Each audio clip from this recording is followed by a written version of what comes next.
ou não se combate crime cometendo crime. Então é preciso que a gente esteja muito atento a isso. Inclusive, crimes de abuso de autoridade. A ideia de você contar uma história, e a gente tem tanta experiência em relação a isso, você e eu, na perspectiva dos investigadores, e depois ela resultar falsa. Não nos esqueçamos, por exemplo, do ex-reitor de Florianópolis, Santa Catarina. Imputou-se a ele uma fraude de 80 milhões. Era falsa a narrativa. 80 milhões era todo o programa investido lá. E ele não participara de desvio de nem um centavo. Isso é dito. Agora, ele é recolhido a um presídio e se suicida, se mata. Algum reparo? Alguém pediu desculpas? Investigação da Polícia Federal. Essa delegada, acho que foi até promovida, virou assessora de Moro no Ministério da Justiça. Inicialmente, nós tivemos a substituição dos relatores. De Toffoli passa para André Mendonça.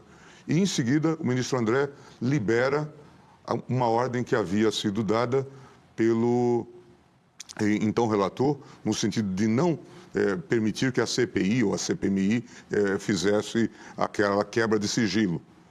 E houve aquilo que nós conhecemos, a quebra de sigilo, inclusive de conversas íntimas e a revelação. Depois tivemos as prisões, prisão de Sicário, em seguida, notícia da morte de Sicário. Muitos vazamentos, prisões de familiares, são elementos que levam a, pelo menos, uma preocupação e similitudes com o que ocorreu anteriormente. Ministro, o senhor usou nesse julgamento da prisão do pai do Vorcaro, do Henrique Vorcaro, palavras muito duras, né? O senhor falou que o juiz não pode coagir investigados a fazerem acordo de delação premiada, não pode autorizar a prisão prolongada e medidas penais contra familiares como instrumento de pressão sobre o investigado. O senhor citou procuradores da Lava Jato falando que eles fizeram isso com o Marcelo Odebrecht, com o pai do Marcelo Odebrecht. O senhor disse que o judiciário não pode censurar ou induzir a troca de advogados. A gente sabe que um dos advogados se desentendeu com André Mendonça e saiu do caso.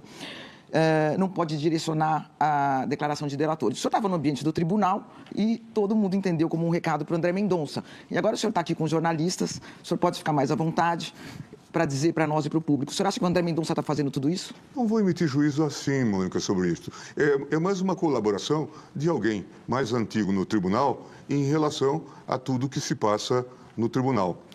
Eu me caracterizei ao longo desses anos, vocês sabem bem, por dizer aquilo que eu penso e assumir a responsabilidade. Essa é uma marca da minha ação. Eu me entendo quase como um animador cultural hoje. Já não tenho nada que fazer. Já fui tudo, na verdade, colhi todas as homenagens e tenho mais uma característica que marca a minha personalidade. Eu sou dado muito mais a críticas do que a elogios, Ernesto. Então, a rigor, eu convivo muito bem com esse estado de coisas. E acho que é importante que nós não cometamos erros do Mas até agora passado. o André Mendonça está cometendo erros, na sua opinião, ou está conduzindo bem esse processo? Eu acho que é uma tarefa difícil. É um trabalho difícil. E por isso é importante que se paute por uma métrica. É importante que não se repitam os erros do passado. Ministro. Na conversa que nós tivemos, por exemplo, se disse, André Mendonça disse que tinha recebido um advogado fazendo proposta de delação seletiva. E aqui já há uma impropriedade. Por quê?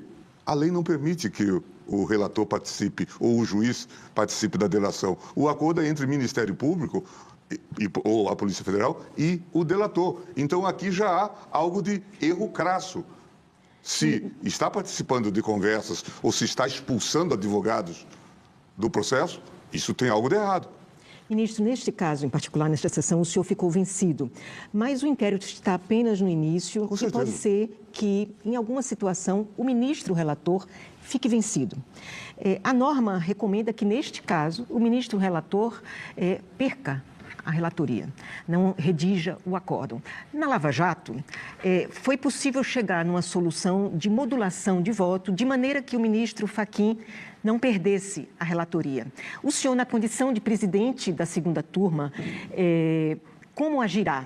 Agirá no sentido de buscar uma modulação do voto do ministro André Mendonça ou o senhor será favorável a que ele perca a relatoria do caso? Não, perder a relatoria é apenas no caso específico. Nós chamamos relator e redator para o acórdão. Nós não tiramos a relatoria, a não ser no caso específico. E eu também já estou deixando a presidência da turma, agora no final de junho. Então, não tem risco do ministro André Mendonça perder a relatoria do caso? Não imagino que seja, a não ser que determinados processos já não sejam de sua relatoria. Ministro, o senhor fez algumas pontuações até razoáveis em relação a excessos que viu na Lava Jato e a possibilidade de excessos agora em relação ao Banco Master. Mas olhando para Daniel Vorcaro, e a investigação da Polícia Federal aponta isso, tinha uma estrutura de máfia, de ameaças a jornalistas, de pagamento para intimidações de pessoas, até ameaças de violência contra a funcionária de uma amante dele, ou uma das mulheres com quem ele saía.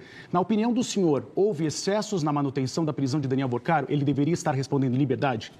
Eu votei no sentido da manutenção da prisão,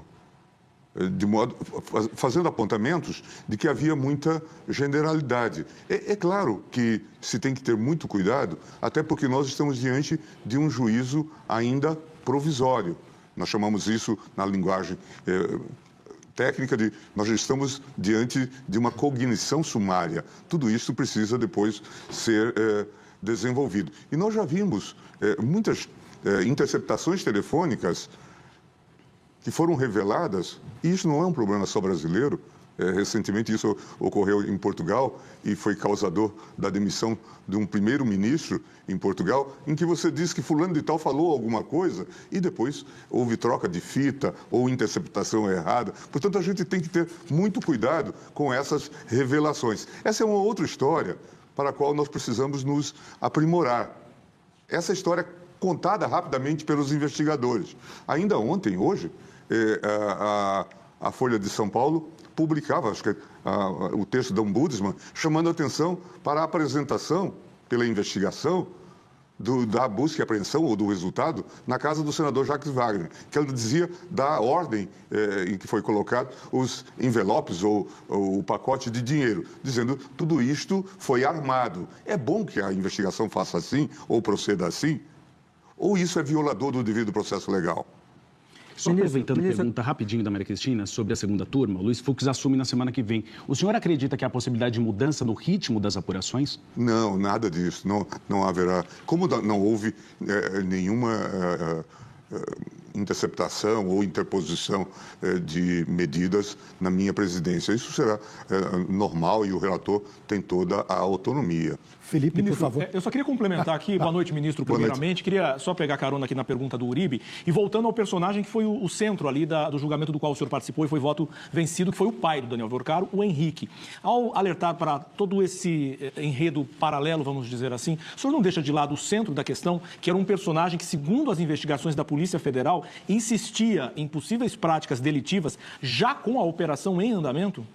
Essa foi a discussão que se colocou e por isso que eu propunha a prisão domiciliar com tornozeleira eletrônica, não adotando a ideia da prisão preventiva ou da prisão provisória. Até porque nós já tivemos no passado, e eu disse isso no meu voto, vocês têm aí no voto documentado, o uso de prisão provisória de parentes para obter resultado de delação.